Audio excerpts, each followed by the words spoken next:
Hello friends, welcome to the new episode of my channel. আমি অরিত্র। এখন এই ভিডিওর মধ্যে আমরা কিছু লেটেস্ট আপডেটস নিয়ে কথা বলবো। তো সবচেয়ে প্রথম আপডেটটা হচ্ছে শাহরুখ খানের দ্য কিং বলে ছবিটাকে নিয়ে। তো এই ছবির শুটিং শুরু হতে চলেছে অগস্ট মাস থেকে। তো এই ছবিতে আবার আমরা মিউজিক ডিরেক্টর হিসেবে দেখতে পেতে চলেছি অনিরুদ্ধ রবিচন্দ্রনকে। ইয়েস, জওয়ানের পরে আবার অনিরুদ্ধ কোলাবোরেট করছে এসআরকের সাথে।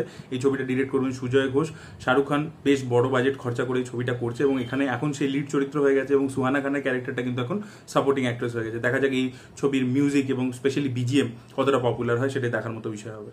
পরবর্তী আপডেটটা হচ্ছে বিজয় সেতুপতিকে নিয়ে। তো বিজয় সেতুপতির 50তম ছবি হচ্ছে মহারাজা, যেটা খুব শীঘ্রই ট্রেলার আসতে চলেছে। এছাড়া কালকে বিজয় সেতুপতির 51 ফিল্ম VJS 51 সেটা অ্যানাউন্সমেন্ট আসবে, টাইটেল অ্যানাউন্সমেন্ট আসবে। এই ছবিতে আমরা বিজয় সেতুপতির সাথে রুক্মিণী বসন্তকে দেখতে পেতে চলেছি। এর যে ডিরেক্টর, তিনি এর আগে আরুমুগা কুমার বলে, তিনি এর আগে 2018 সালে বিজয় সেতুপতিকে নিয়ে একটা ব্ল্যাক কমেডি ছবি করেছিলেন এবং এই ছবিটারও যা পোস্টার ইত্যাদি এসছে, যেটা কালকে অ্যানাউন্সমেন্ট আসবে, সেটার জন্য একটা তো ওরা পোস্টার ছেড়েছে। তো সেটা দেখেও বোঝা যাচ্ছে যে এটাও একটা কিন্তু কমেডি ভাইব, কিন্তু একটা ফান লাভিং ভাইব কিন্তু এই ছবিটার মধ্যে থাকতে চলেছে। দেখা যাক ছবিটা কিরকম হয়। দুজনেই খুব ভালো অভিনেতা অভিনেত্রী রয়েছে ছবির মধ্যে। পরবর্তী আপডেটটা হচ্ছে সালার 2 থেকে। তো সালার 2 তে শোনা যাচ্ছে মালায়ালাম অ্যাক্টর টম শাইন চ্যাকো তিনি থাকতে চলেছেন একটা ইম্পর্টেন্ট রোলে।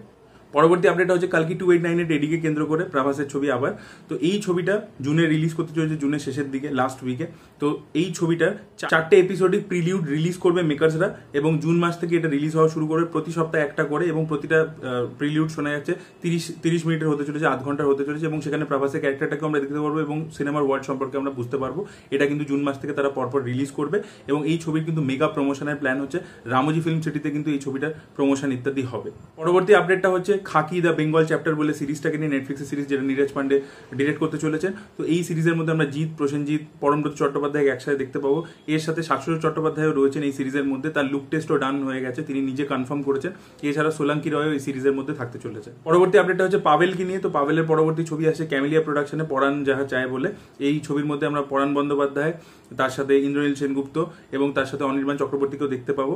এই পরবর্তী আপডেটটা হচ্ছে আফরান নিশোর ছবিকে নিয়ে। তো আফরান নিশোর দুটো ছবি রিসেন্টলি অ্যানাউন্স হয়েছে, আপনারা প্রত্যেকেই জানেন। একটা রায়ান রাফির সাথে এবং একটা হচ্ছে ভিকি জায়েদের সাথে। এরকম একটা গুঞ্জন শোনা যাচ্ছে যে রায়ান রাফি যে ছবিটা করছেন আফরান নিশোকে নিয়ে, তাতে আফরান নিশোর অপোজিটে আমরা অ্যান্টাগনিস্টের চরিত্রে মোশাররফ করিমকে দেখতে পেতে চলেছি। ইয়েস, যেরকম শাকিব খানের অপোজিটে তিনি চঞ্চল চৌধুরীকে কাস্ট করেছেন এবং সেটা আসার পর থেকে বিশাল একটা হাইপ হয়েছে ছবিটাকে নিয়ে, মারাত্মক হাইপ রয়েছে তুফান ছবিটাকে নিয়ে। সেম জিনিস তিনি আবারও করতে চলেছেন, তিনি আফরান নিশোর অপোজিটে মোশাররফ করিমকে কাস্ট করতে চলেছে। তো দেখা যাক এটা 100% কনফার্ম হয় কিনা। রায়ান রাফি এখন যে পজিশনে আছেন, আমার মনে হয় তিনি এই ধরনের কাস্টিং সাকসেসফুলি করে দেবেন এবং দুজনেই তুখর অভিনেতা এবং অসাধারণ একটা স্ক্রিনের জিনিস দেখতে পাবো আমরা। তো এটা দেখার জন্য মুখিয়ে আছে। এটা হচ্ছে নজরুল ইসলামের বায়োপিক নিয়ে। কাজী নজরুল ইসলামের উপর বায়োপিক হচ্ছে, যে ছবিটা স্ক্রিন প্লে লিখছেন সৌগত বসু, যিনি এর আগে সোনাদার থার্ড পার্টটা লিখেছেন। এছাড়া জকেরদন সিরিজও তিনি লিখেছেন। সৌগত বসু এই ছবির স্ক্রিন প্লে লিখছেন এবং এই ছবিতে আমরা লিড চরিত্র প্লে করতে দেখতে পাবো হচ্ছে কিঞ্জল নন্দকে। ছবি শুটিং এবছরের শেষের দিক থেকে হতে চলেছে। পরবর্তী আপডেটটা হচ্ছে স্ক্যাম 2010 নিয়ে, দ্য সুব্রত রয় স্টোরি। এটা অ্যানাউন্সমেন্ট করে দিয়েছে সোনি লিভে। থার্ড সিজন, স্ক্যামের থার্ড সিজন এটা আসতে চলেছে।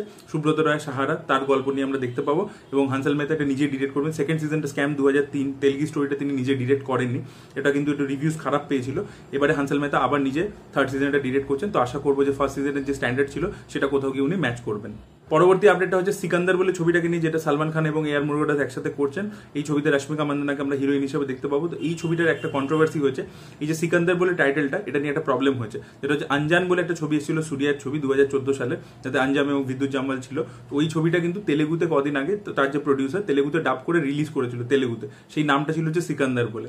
এবার সালমান খানের ছবিটা যেহেতু মুরুগাদাসের সাথে করছে এবং সালমান খানের হায়দ্রাবাদে মানে তেলেগু বেল্টে কিন্তু একটা ফ্যান ফলোয়িং আছে হায়দ্রাবাদের মধ্যে পার্টিকুলারলি, সেই ছবিটা প্যান ইন্ডিয়া লেভেলে নিয়ে আসবে। এবার তাকে তেলেগুতে যদি রিলিজ করতে হয় সিকান্দার টাইটেল দিয়ে, তাহলে কিন্তু তাকে একটা এনওসি সার্টিফিকেট প্রডিউসারের কাছ থেকে নিতে হবে। তো সেই নিয়ে একটা ঝামেলা চলছে, না হলে কিন্তু তেলেগুতে তাকে অন্য নামে আর কি ছবিটাকে রিলিজ করতে হবে। পরবর্তী আপডেট হচ্ছে কাঙ্গনা রানাওয়াতের ছবি এমার্জেন্সি বলে ছবিটাকে নিয়ে। তো এই ছবিটা 14 জুন রিলিজ হওয়ার কথা ছিল, বাট ছবিটা আবার পোস্টপন্ড হয়ে গেছে ইলেকশনের কারণে, আরো পিছিয়ে গেছে ছবিটা। নতুন রিলিজ ডেট মেকার্সরা খুব শীঘ্রই জানাবে। লাস্ট আপডেটটা হচ্ছে ডুন প্রফেসিকে নিয়ে। তো ডুন প্রফেসিতে আমরা তাবুকে দেখতে পেতে চলেছি। ইয়েস, এটা একটা টিজারও অলরেডি রিলিজ করে দিয়েছে। এটা একটা সিরিজ হতে চলেছে, ডিউনের যে ছবিগুলো এসে তার প্রিকুয়েল, এবং টিজারটা কিন্তু ব্যাপক লাগছে। তাবুকে আমরা এখনো দেখতে পাইনি, বাট তাবু মানে অসাধারণ পারফরমেন্স দেবে হলিউডের প্রজেক্টে আশা করি। এবার আমরা কথা বলেছি চান্দু চ্যাম্পিয়নের সেকেন্ড পোস্টারটাকে নিয়ে। তো ফার্স্ট পোস্টারটা অসাধারণ লেগেছিল, সেকেন্ড পোস্টারটাও কিন্তু খুবই ইমপ্রেসিভ হয়েছে। এখানে আমরা তাকে কার্তিক আরিয়ানকে অ্যাজ এ বক্সার দেখতে পাচ্ছি। আগেন তার ফিজিকটা অসাধারণ লাগছে। এটাকে ব্ল্যাক অ্যান্ড হোয়াইট পোস্টার করা হয়েছে এবং পিছনে একটা মিউজিকও আমরা শুনতে পাচ্ছি চান্দু চ্যাম্পিয়ন ছবির। চান্দু চ্যাম্পিয়ন ছবির একটা মিউজিকও পিছনে আমরা শুনতে পাচ্ছি, যেটাও কিন্তু বেশ ইমপ্রেসিভ ছিল। তো এটা 18 তারিখে ট্রেলারটা আসার জন্য কিন্তু যথেষ্ট এক্সাইটেড। দুটো পোস্টার দেখে আমার এক্সাইটমেন্ট লেভেল অ্যাটলিস্ট বেড়ে গেছে। এই ভিডিওর মধ্যে আমরা কথা বলবো হচ্ছে ফ্রান্সিস ফোর্ড কাপোলার আপকামিং ছবি মেগালোপলিস নিয়ে। তো এর একটা টিজার রিলিজ করা হয়েছে।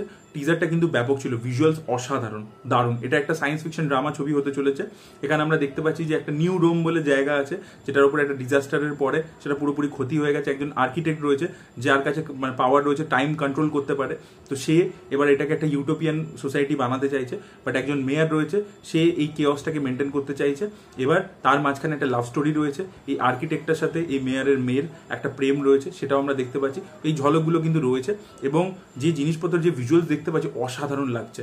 ঠিক আছে, যেসব মানে দেখবেন যে স্ট্যাচুগুলো আছে তারা আর কি বসে আছে, এ আছে, যে সিনসগুলো আমরা দেখতে পাই অসাধারণ লাগছে। তো ফ্রান্সিস ফোর্ড কাপোলা অনেকদিন পরে আবার স্ক্রিনে ফিরছেন। দেখা যাক এই ছবিটা কিরকম হয়, কি রেসপন্স পায়। অলরেডি ক্যান ফিল্ম ফেস্টিভ্যালে এই ছবিটা দেখানো হয়েছে। আমি জানি না, আমি রিভিউজ ইত্যাদি চেক আউট করিনি, দেখা যাক কিরকম হয় ছবিটা। So this was the update guys. আপনাদের কি বক্তব্য অবশ্যই কমেন্ট সেকশনে জানাবেন। এই ভিডিওটা ভালো লেগে থাকলে লাইক করুন, শেয়ার করুন, চ্যানেলটিকে সাবস্ক্রাইব করতে ভুলবেন না। বাই।